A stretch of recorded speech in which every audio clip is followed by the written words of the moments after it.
언론 보도를 통해 2020년에 합참을 통해 100대 이상의 K-21 보병 전투차 추가 소요가 결정되었다는 소식이 보도되었습니다.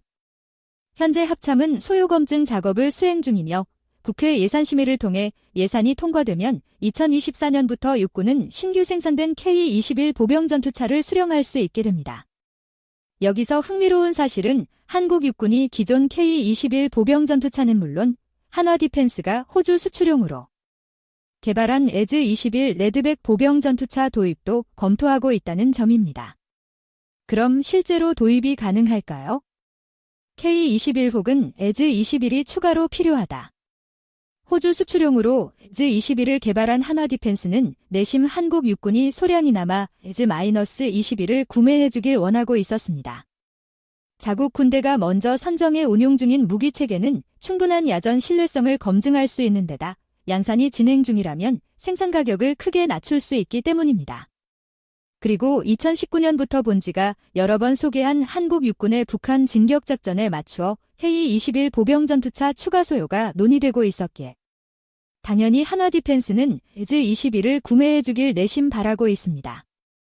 육군도 한번 에즈-21의 성능을 보겠다는 반응이기에 현재 호주 육군이 주문해 테스트 중인 2대의 에즈-21이 올해 10월 이후에 한국으로 돌아와 한국 육군을 통해 테스트될 가능성이 높습니다.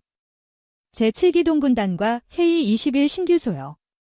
한국군이 추가로 에즈-21 혹은 K-21을 도입하려는 이유는 바로 북한 비상사태에 대응하기 위함입니다. 한국군은 북한 비상 상황 시에 중국과 러시아 공수사단과 속도 경쟁을 해야 하는 입장이었기에 미국의 이라크 공격 전략을 그대로 받아들여 7기동 군단을 재편성하였습니다. 그 재편 방법은 20과 제26기 기화 보병사단을 해체해 나온 K1A2 전차, K2 전차, K-21 보병 전투차를 수도기계화 보병사단, 제8과 제11기계화 보병사단에 집중 배치하는 형태로 이루어졌습니다.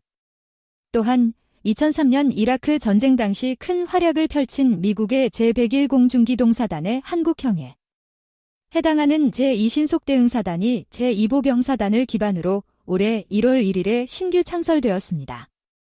한국형 기갑사단과 공중기동사단, 재편성된 제7기동군단은 수도기계화보병사단 맹호, 제2신속대응사단 노도, 제8기계화보병사단 오뚜기, 제11기계화보병사단 화랑으로 구성됩니다. 여기서 수도기계화보병사단은 말 그대로 기계화보병사단이었자다니 현재는 전차 수량을 늘려 미국의 제4보병사단과 비슷한 기갑사단 형태로 재편성되었고 K1A2 전차가 집중 배치되고 있습니다. 수도기계화보병사단은 막강한 기갑전력을 사용해 북한군 전선에 구멍을 냄과 동시에 혹시나 북한군이 남진하면 이를 차단하는 역할을 담당할 예정입니다. 즉, 미국의 제4보병사단, 기갑사단의 한국형에 해당함은 물론 일종의 기동예비군입니다. 2021년 1월 1일에 창설된 제2신속대응사단은 제8, 제11기계화보병사단의 진격작전에 앞서 주요 진격로와 핵심 거점, 병목 지점을 사전에 정찰 및 장악하기 위하여 창설된 헬기 공중강습부대입니다. 제2신속대응사단을 위해서 AH-64E 아파치급 공격 헬기 36대 도입 수량이 얼마 전에 확정됨과 동시에 부족한 화력을 보강하기 위하여 1000군 70mm 다연장로켓 도입 사업이 검토되고 있으므로 밀리터리 리뷰이지 2104호에서 제이 설명해 보았습니다. 북진 기동부대의 편성 제8과 제11기 계화보병사단은 2003년 이라크 전쟁 당시 수도 바그다드를 향해 고속 진격작전을 수행한 제3보병사단의 임무를 담당할 계획입니다. 고속 진격작전은 북한의 대규모 혼란이 발생하는 시기에 수행되므로 상정해야 할 주요 위협은 적의 기갑부대보다는 경보병이나 게릴라들의 산발적인 저항입니다. 이와 동시에 북한군 전차와의 격돌도 고려해야 했으므로 제8과 제11기계화사단에는 가장 우수한 기갑 장비를 집중 배치한다는 결정이 내려졌습니다. 문제는 국내의 K2 흑표 생산량이 현재까지 206대에 불과하고 2024년까지 생산될 3차 생산량 54대를 합쳐도 총 260대에 불과하다는 점입니다. K-21 보병 전투차도 최초에는 900여 대를 양산할 계획이었으나 3차에 걸쳐 2013년, 2016년 사이에 훈련부대 차량을 포함한 전체 양산 수량은 430여 대에 불과합니다. 본 문제점에 대응해 2019년 12월에 제20기계화 보병사단, 세계기계화여단을 해체해 제11사단의 2개 여단 분량, 제8사단의 1개 여단 수량의 K2와 K21 보병 전투차를 나눠주었습니다. 특히나 제8과 제11기계화 보병사단은 주로 상대해야 할 적이 경보병과 게릴라였으므로 현재 안에서 전차대대 규모를 줄이고 기계화 보병대대의 규모를 늘릴 예정입니다. 왜 K21 보병 전투차인가? 기계화 보병대대의 숫자가 증원된 이유는 복잡한 전장 상황에 대처하는데 많은 보병이 필요함은 물론 기계화 보병대대가 사용하는 K21 보병 전투차가 북진작전에 보다 적합하기 때문입니다. K21 보병 전투차의 K-40-40mm 중기관포는 대공전을 상정해 부항각이 -7에서 +45도에 달해 시가지에 높은 건물이나 고저차가 있는 산간지형에 보다 효과적인 대응이 가능합니다.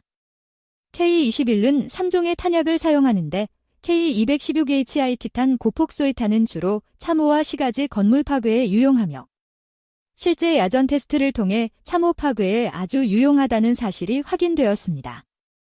K236 복합기능탄은 시한신관과 고유의 오연발 연사 능력을 활용해 매복한 북한 경보병이나 게릴라들의 머리 위에서 최대 5발의 탄을 연속으로 공중폭발시킴으로써 강력한 광역제압 능력을 자랑합니다. K237 ABFSDS탄은 대기갑 전투에 사용되며 200mm급 관통력을 자랑하지만 현재 K21 부대는 철갑탄 숫자를 줄이고 그 대신 K216HI 티탄과 K236 복합기능탄의 휴대탄 수를 늘리고 있습니다. 한국 육군은 북한 진격작전에 K21 보병 전투차와 기계화 보병이 보다 유용하다고 판단해 100여 대의 추가 생산을 요청한 상태입니다. 그리고 육군은 내심 K2 흑표전차 추가 생산도 원하고 있어서 추가로 소요를 낼 가능성이 높습니다. 그러나 K21 보병 전투차에도 문제점이 있었습니다. 널리 알려졌듯 K21 보병 전투차는 하천 도하 능력을 위하여 하부 방어 능력을 사실상 포기했지만 어렵게 확보한 도하 능력이 아주 위태위태하다는 평가가 많기 때문입니다. 그리고 에즈-21은 아예 도하 능력이 없습니다. K21 vs 에즈-21 승자는 밀리터리 리뷰이지 2104호는 한국군이 추가로 K21급 보병 전투차를 요구했는지 그리고 에즈-21의 도하 문제는 어떻게 해결할 것인지에 대해 분석해보았습니다. 또한 왜 한국군이 에즈-21과 같은 중장갑차에 관심을 보이게 되었는지, 에즈-21이 선정된다면 현재 호주군에서 테스트 중인 모델이 도입될지 아니면 다른 형태가 도입될지에 대해 분석해보았습니다. 2일 기타 정보 한화 디펜스 파이널 진출, 최후의 승자는 한화 디펜스 에즈-21 레드백 앞으로 1년이 더욱 중요하게 된 상황이라 하겠는데 호주 육군 차기 장갑차 사업에 한 발 더 다가섰으니 말이다. 1년 동안 각종 시험 평가를 거쳐 2021년 10월 이후에 최종 사업자를 선정하겠단다.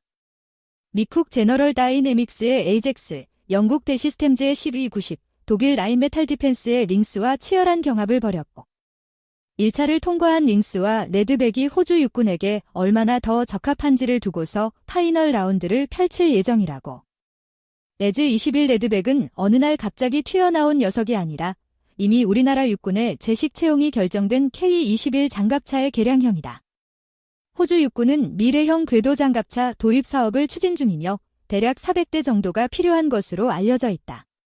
불과 20년 전만 하더라도 100% 자체적인 기술력을 갖추지 못했기 때문에 미군의 장비를 들여와 사용해야 했던 것에 비하면 그 짧은 기간 사이에 어마어마한 발전을 이룩했다 할 수 있겠는데 이젠 해외에서 경합을 벌이게 되다니 참 세상 좋아졌다.